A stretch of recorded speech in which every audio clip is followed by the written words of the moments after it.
Երկրորդ առասպելը, որը նույնպես խոսում է մարդկության երկրորդ սկզբի մասին, երբ որ Աստված չարացան մարդկանց վրա,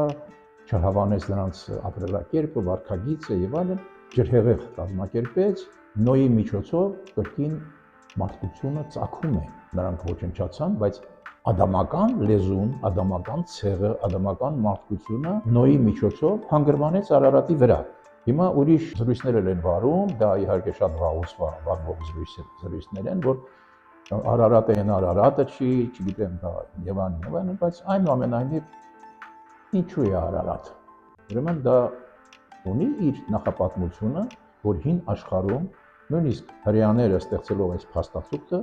չեն կարողացել շրջանցել Արարատի իսկությունը մի ուրիշ լեռով, մի ուրիշ սարով։ Նոյը որտեղից ստեց իր նավը, նրա նավը նավ չէր, նա տապան էր, այդպիսի տապանով հանգուցյալներին ուղարկում են այն աշխարհ։ Ուրեմն դա մի արգղ էր, ոչ թե նավ էր։ Նա չուներ ընթացք, նա չուներ նպատակ, ինչ-որ ուղղությամբ ինչ-որտեղ գնալու, հասնելու եւ այլն։ Այդ նավը որտեղից բարձրացավ, այնտեղ էլ իջավ։ Թող քամին մի 100 կիլոմետր այս կողմը քշեր նրան։